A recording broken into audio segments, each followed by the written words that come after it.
runways at dusk, confessions by first departure. My name is Leo and I sell gravity the illusion of manners.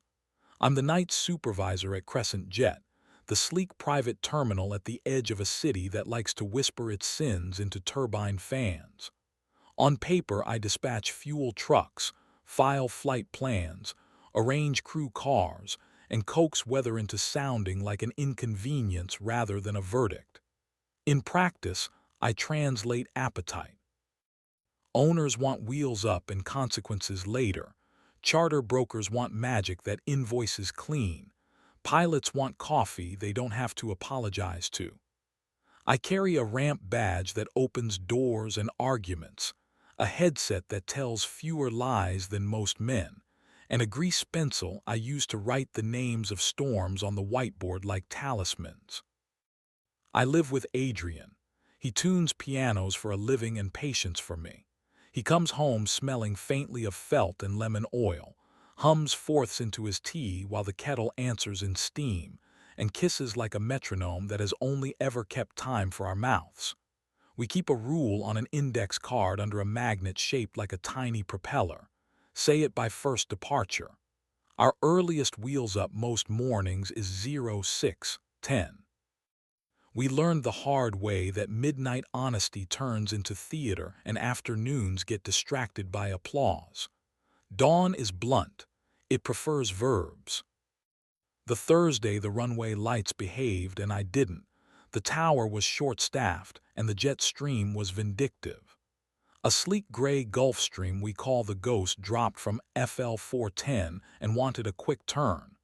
A flight of 3 frantic fintech bros arrived late and insisted on leaving yesterday. A hangar party refused to believe in curfews. At 02:18 a fuel truck sulked. At 03:04 a flight plan got indigestion. At 03:47 a line service tech quit by placing a neatly folded orange vest on my desk like a flag. At 04:51 the joint email Adrian and I use for deliveries and unavoidable nouns buzzed in my pocket. Thank you for your stay, the runway. Time, 12:083:02. Points, 200 added. First departure sat up in my chest, checked the wind, and asked if I truly wanted to call myself a professional. I didn't call him. Our second rule is for everything that can still be walked off, 2 loops around the fence line before nomming it. I walked past sleeping Cessnas, past the fuel farm's silver barrels that dream in kerosene, past the windsock that pretends to be a priest. The taxiway lights blinked patient instructions. The night said the sentence tarmac prefers. You already know. He showed up like an itinerary that introduces itself before you read it. Vale, he said lightly, last name first, because some men like to lead with their myth, Asher. The lanyard swinging from his neck announced client services consultant, which is what you call a man who invoices charm. He'd been hired by a charter consortium to optimize guest experience. A phrase that believes improvement is a verb you can tip. He watched me juggle fuel slips while I talked a captain through a reroute, and smiled like he owned the patent on relief. You keep the ramp polite, he said. Polite is what rich men call on time.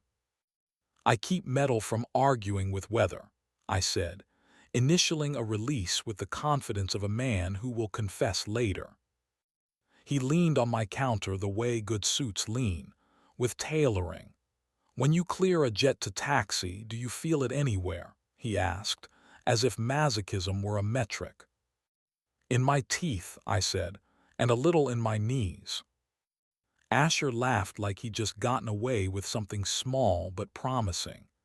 Drink after shift. The bar at the runway is built for men who imagine discretion is a skill. Adrian texted a picture of a disassembled Steinway action spread across a velvet cloth like a mechanical bouquet. Client cried at the first chord, he wrote. I think I fixed more than a string. First departure. I sent back a heart and a propeller, and imagine the bar's lamps turning runway light into cheekbones. The runway bar exists to turn receipts into confessions that sound like alibis. Asher sat in the corner where lamps believe in redemption. He asked what it feels like to wave a jet into darkness and trust the sky to return it as a person rather than a headline. I told him it feels like handing a child a sharpened pencil and then turning your back for exactly the right amount of faith. He touched the back of my hand with 2 fingers like a pilot testing for live, and he didn't say here. Because the elevator had already spoken, I said now, because every job teaches you the moment you can either salvage or perform. His suite smelled like citrus and managed privacy. He kissed like a man who'd been applauded for restraint and had just discovered the afterparty. He pressed me against the window, and the runway below threw its necklace of lights over the night. He was generous where biography funds generosity, and selfish where a mouth remembers it is an animal with grammar. I put my hands where agreements live. We left the lamp on because daylight had been written into the terms in the lobby. After, he lay on his back and watched the ceiling sprinkler like a minor deity that preferred paperwork. "You'll forgive him," he said, meaning Adrian, meaning the person who knows how to tune a room until the echoes apologize. "I'll speak by first departure," I said. He smiled like he'd invented the policy. Adrian was home when I came in, the apartment smelling like tea and wood that had decided to cooperate.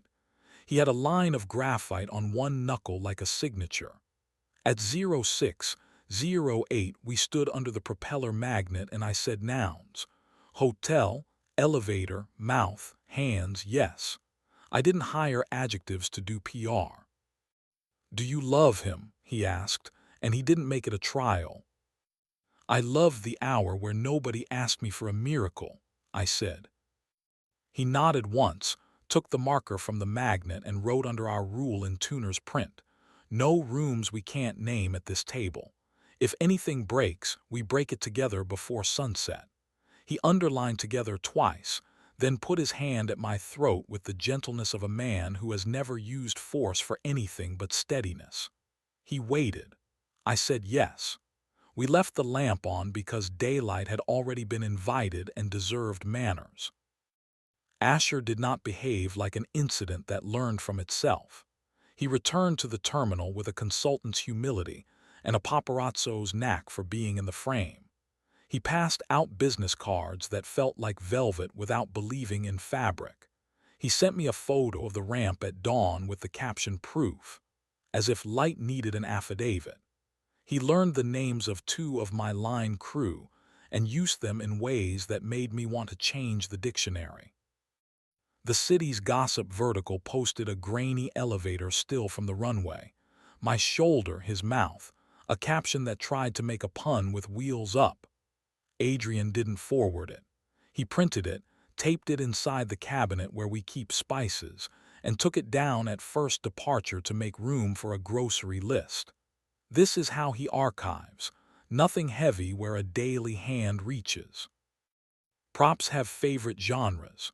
The runway called to say housekeeping had found a ring beneath an ottoman in a room tied to the email I use when I don't want receipts to talk to my phone, thin gold, engraved A+L inside like arithmetic pretending to be law. Not mine. The clerk asked if I wanted to claim it. "Hold for owner," I said with my clearance voice, the one that turns drama into sequence. Work tried to rescue me with honest physics. A Learjet wanted priority because a man whose name buys nouns had suddenly decided he had a heart. A cold-soaked fuel truck whined like a soprano. The ghost returned for a second turn because impatience is a flight regime. Asher texted, "You're very good when the room is afraid." I typed, "I prefer accurate," and did not send it. Then the little red light blinked where no light should be. Ramon in security called, "Leo, you're going to want eyes on this." We walked to the VIP lounge, the one with leather chairs that have opinions and a view of taxilines that looks like destiny behaving. Taped under the lip of a coffee table, a thumb-sized recorder, cheap, patient, rude. Its tiny LED pulsed like a private confession. It had been collecting the soft part of people. The sigh before a pilot lies about crosswinds, the first draft of an apology 2 seats apart, the moment a billionaire whispers a name like an airport code.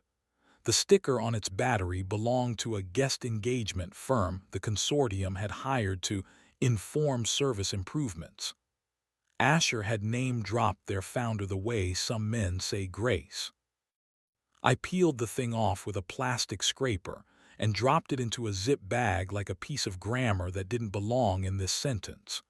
Legal wrote a memo with regrettable 4 times and consent twice.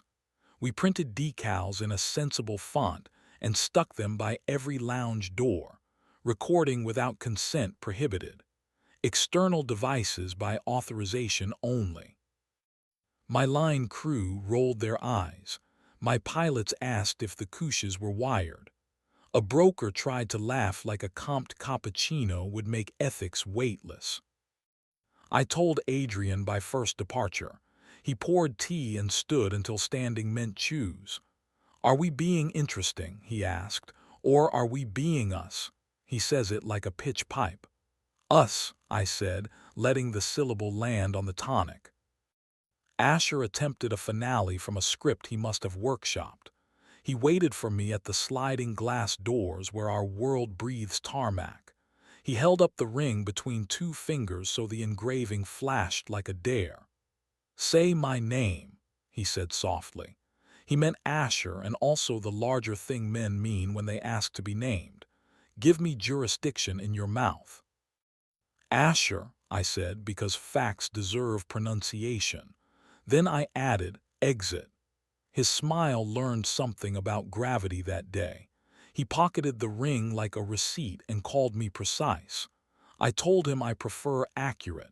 He looked at the runway as if it had betrayed him by failing to be a mirror and left.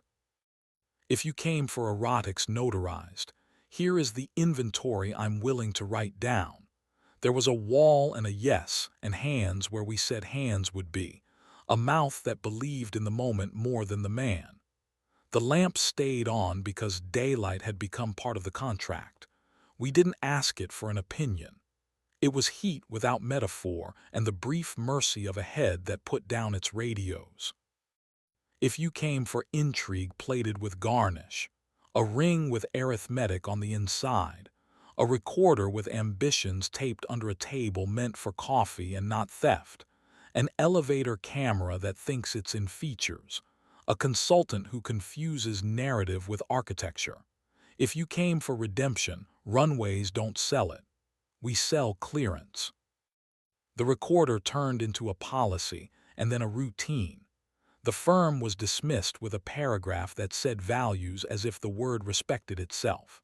Security added lounge sweeps to the hourly. We moved the couches an inch further from their favorite corners because teaching furniture new habits does something to people too. A tourist asked me if the new signs meant stories were unwelcome. I told her no. It means the stories belong to the mouths that make them. The ring's other initial arrived with cufflinks. Carter, there is always a Carter, came to the runway with a lawyer whose kindness had passed committee and retrieved the band like a man correcting a spreadsheet with his heart in it. He nodded at me in the lobby, the kind of nod that thanks you for not making anyone interesting.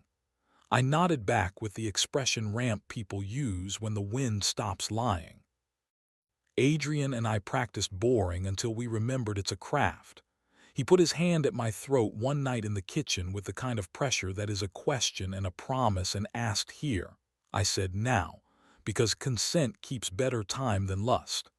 After, he laughed into my shoulder like a chord had finally settled. We ate toast that burned on one edge and didn't apologize. The lamp behaved. Work stayed work. A medevac called inbound with a tone that opens every door. I cleared the ghost to wait and nobody argued. A line tech wrote a perfect chalk arc guiding a trembling rookie into a parking box and winked at the universe. I walked the fence line and counted the lights, 4 green, 2 blue, one that flickered like a man about to tell the truth. Sometimes at 03:00, I stand on the ramp and look down the runway until it stops pretending to end. The asphalt breathes. The wind noses at my sleeves. Out beyond the last light, the dark waits with its one good question. I think of my father's hands teaching me to tie a bowline on a tow rope for a seaplane. This knot, he said, is a promise that knows what it promised. I think of the index card on our fridge and how paper needs breath. I think of a ring engraved with arithmetic and how math often flatters the wrong part of us. We added a line to our card because rules like company. In Adrian's patient tuner print, if you burn something, do it where I can help find water. We did not laminate it. Laminating is what you do to lies you want to reuse. The propeller magnet holds. Asher will find another terminal to haunt, another elevator to rehearse sincerity in, another ring to engrave with somebody else's initials. I will still carry a badge, a headset, and the stubborn habit of being precise only when accuracy has already been respected. For a few hours at a time, I wave people into the sky so they can pretend their choices weigh nothing. For a few hours at a time, I keep my mouth for promises I intend to keep. Then I go home if the wind allows it, stand under a tiny propeller with a man who knows how to tune a room until it remembers its purpose, and say the thing. We leave the lamp on or off as needed. And when a jet edges toward the hold short line and looks at me like it needs an adult, I breathe, lift my glowing wands, and tell metal gently when to go.